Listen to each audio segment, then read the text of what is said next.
Pakhi Agarwal, Senior Consultant in Obs-Gynae and Robotic Surgery at Fortis Memorial Research Institute, Gurugram. Today I am going to tell you about something called infertility. You may have come across this term, you may have heard it from somewhere. Basically, infertility means that a couple is not able to have any children. It is one of the commonest conditions which affect couples who are planning to have a baby, and initially they may not be planning, but when they decide to plan, they suddenly find that they are finding it difficult to conceive. Medically we say infertility as a condition to exist, for a couple, so it is not that the infertility afflicts just the lady or the man, it is always a couple issue.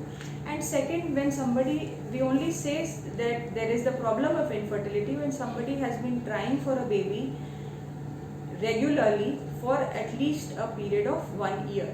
So if someone tries for 3 months, then doesn't try for 4-5 months, then tries again for 3 months, and at the end of 1 year presents to the doctor, then they have not actually tried optimally, because data shows that 80 to 85% of the couples would conceive, if everything is normal, would conceive with regular unprotected intercourse.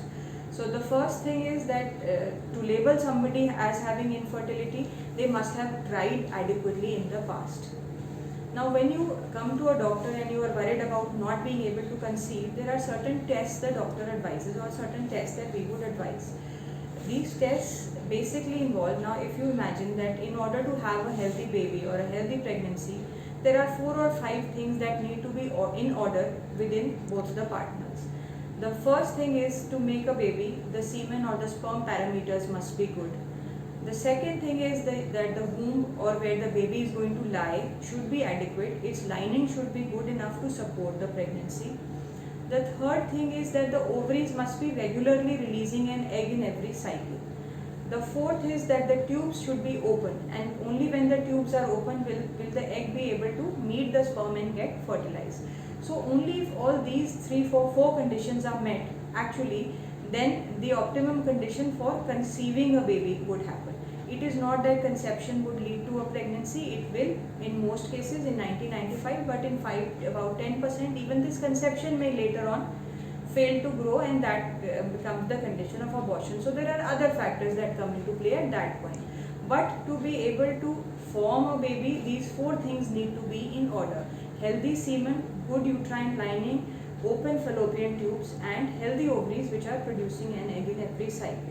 So based on this normal physiology, when you go to a doctor or when you come to us, we would evaluate you for these 4 parameters. So there would be tests advised for the husband, there would be some lifestyle changes advised for the husband if they have been smoking or drinking too much. Then there would be tests advised for you. Now tests for infertility are usually specific to the cycle days, so there will be some tests on the 2nd day of the cycle, there could be some tests for the middle of the cycle, and there could be some tests for the end of the cycle.